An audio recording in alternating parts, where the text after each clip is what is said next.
Hi வணக்கம். உங்கள் ஆனந்த கண்மணி. ஆனந்த நாவல் கீதம் சேனலை சப்ஸ்கிரைப் பண்ணுங்கள். கூடவே பெல்லைக்கான ப்ரெஸ் பண்ணுங்கள். லைக் பண்ணுங்கள், கமெண்ட் பண்ணுங்கள், ஷேர் பண்ணுங்கள். வாங்க நாம் இப்போ கதை கேட்க போகலாமா? சுபலதாவின் குருவாலா குத்தீட்டியா உன் பார்வை, அத்தியாயம் 40.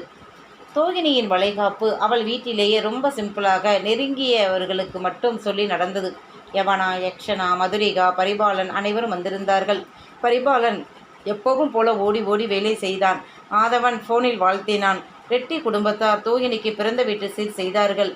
ஏரியா ஆட்களும் நிறைய பேர் வந்து வாழ்த்திவிட்டு சென்றார்கள். தெய்வா ஏரியாவை விட்டு வந்தாலும் அவன் தொழில் அங்கே நடந்து கொண்டுதான் இருந்தது. தோகினிக்கு அம்மாவின் ஞாபகம் இல்லாமல் இல்லை. ஞாபகம் வந்து என்ன செய்ய? அவளை பொறுத்தவரை அம்மா, அப்பா, காதலன், கணவன், உற்றார், உறவினர் அனைத்தும் தெய்வாதான். அவனே அவளுக்கு அனைத்துமாகி போனான். நல்ல விதமாக வளைகாப்பு முடிந்தது. அடுத்த 4 நாட்களில் தோகினிக்கு வலி வரவும் உடனே மருத்துவமனைக்கு தூக்கிச் சென்றான். வலி விட்டு விட்டு வந்தது. பிரசவம் சிக்கலாக ஆபரேஷன் பண்ணித்தான் ஆண் குழந்தை பிறந்தது. சந்தோஷம் கரை புரண்டது தெய்வாவிற்கு. அந்த மருத்துவமனையை பொறுத்தவரை தெய்வா குடும்பமும் டாக்டருக்கு ரொம்ப நெருங்கியவர்கள், அவ்வளவுதான். 5வது நாள் மனைவியை அழைத்து கொண்டு வந்தவன் அவளை கண்ணுக்குள் வைத்து பார்த்து கொண்டான். ரூபாவதி குழந்தையை பார்த்து கொள்ள ஒரு நடுத்தர வயது பெண்ணை வீட்டோடு இருக்கும்படி அனுப்பி வைத்தார். மற்றபடி தோகினியை தெய்வாதா தானே பார்த்து கொண்டான். அவளை தனக்குள் வைத்து பொத்தி கொண்டான்.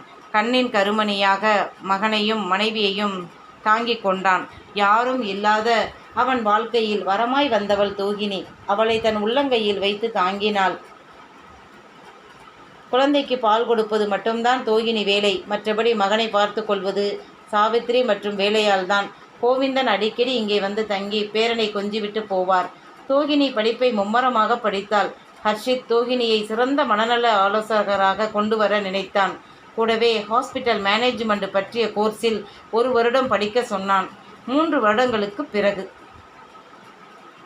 தோகினியை மருத்துவமனையில் கொண்டு போய் விடவும் மகனை புகழ்பெற்ற இன்டர்நேஷனல் பள்ளியில் சேர்த்து இருக்கிறான். அவனை கொண்டு போய் விடவும் தான் தெய்வா கிளம்பி கொண்டு இருந்தான். மகன் அமரேந்திரன் அவன் கூட சமத்தாக எழுந்து கிளம்பி விடுவான்.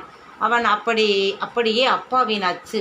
உருவம் மட்டும் இல்லை, குணமும் அப்படித்தான்.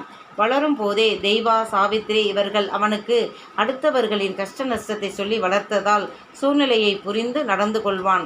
அடம் பிடிப்பது, அழிச்சாட்டியம் பண்ணுவதெல்லாம் அவன் மனைவிதான். அவளை கல்லூரியில் விடப்போகும் போதுதான் படுத்து எடுத்தாள் என்றால் இப்போ மருத்துவமனைக்கு கொண்டு போய் விடும்போதும் அப்படித்தான். இன்றும் அவள் குறும்பும் புன்னகையும் அப்படியே தான் இருந்தது. அவளை சமாளிப்பதற்குள் அவனுக்கு போதும் போதும் என்று ஆகிவிடும். அப்பா தப்புச்சேன் என்று இன்னைக்கு ஒரு நாள் போச்சு என்று அவனே இருப்பான். அதுவும் இல்லை. எப்படா சரி மனைவி மகனை விட்டு ஒரு நாள் நிம்மதியாக இருப்போம் என்று அவனும் நினைக்க மாட்டான். காலையில் கொண்டு போய் விட்டுட்டு வந்தால் எப்படா மாலை வரும் மனைவி மகனை பார்ப்போம் என்று அப்படியே இருப்பான். பரபரப்பாகத்தான் இருப்பான். இன்று அவன் பல விதங்களில் பல பெரிய கம்பெனிகளில் பங்குதாரராக இருக்கிறான். அவன் மனைவியோ இந்த கம்பெனி ஊழியர்களுக்கு மாதம் 2 முறை உற்சாகப்படுத்தும் மனநல ஆலோசகராக வழிகாட்டியாக இருக்கிறாள். இதுவும் ஹர்ஷித் ஐடியாதான். காலையில் 9 to 4 மணி வரை மருத்துவமனையில் வேலை.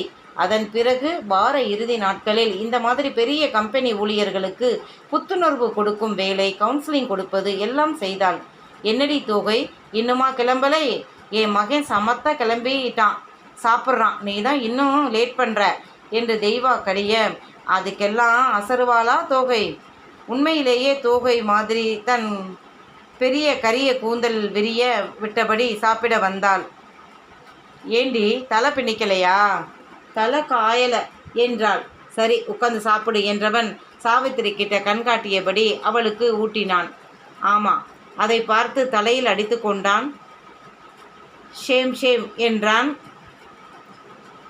நானே தனியாக என் கையால் சாப்பிட்றேன், உனக்கு ஊட்டணுமா மம்மி என்று அவள் மகன் கேட்க, போடா அரட்டை, உனக்கென்ன என்றபடி சாப்பிட்டாள். சாவித்திரி சாம்பிராணி கரண்டியோடு அவள் தலையை காய வைத்தார். ஒரு வழியாக கிளப்பி அவளை கொண்டு வந்து மருத்துவமனையில் இறக்கிவிடும்போதுதான் தன் காரில் வந்து இறங்கினான் ஹர்ஷித். அடடா, பாப்பாவை குளிக்க வச்சு சாப்பாடுக்கு ஊட்டி கொண்டு வந்து விட்டாச்சு போல என்று அவன் நக்கலடிக்க, அவனை பார்த்து முறைத்த தெய்வா, ஏன் பொண்டாட்டியே எதுவும் சொல்லாத என்றான். தோகை புன்சிரிப்பாக பார்த்தாள். இது வழக்கமாக நடப்பதுதான்.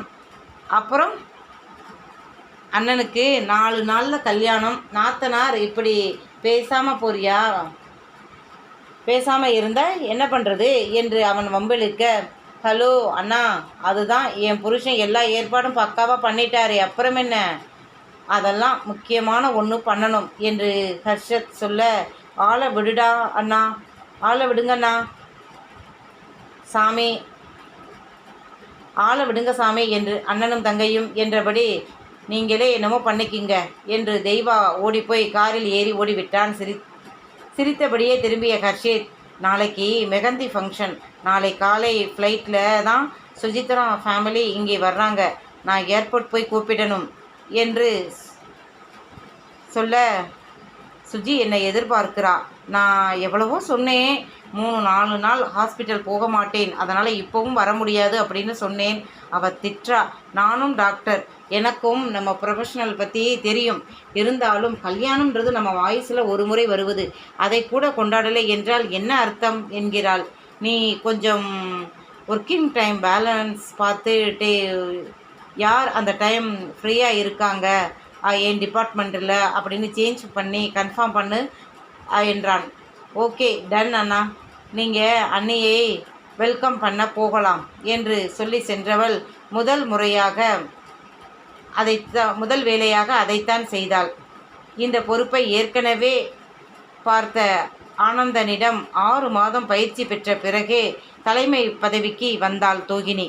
முதலில் தெய்வா கூட அதை விரும்பலை. காரணம், தோகினி இன்னும் விளையாட்டு பெண்ணாகத்தான் இருக்கிறாள், இந்த அளவு பக்குவம் கிடையாது. நீங்கள் பேசாமல் நம்ம ஹர்ஷா மேடம், அவங்க கணவர் இப்படி யாரையாவது போடலாம் என்றான். ரெட்டி மறுத்துவிட்டார்.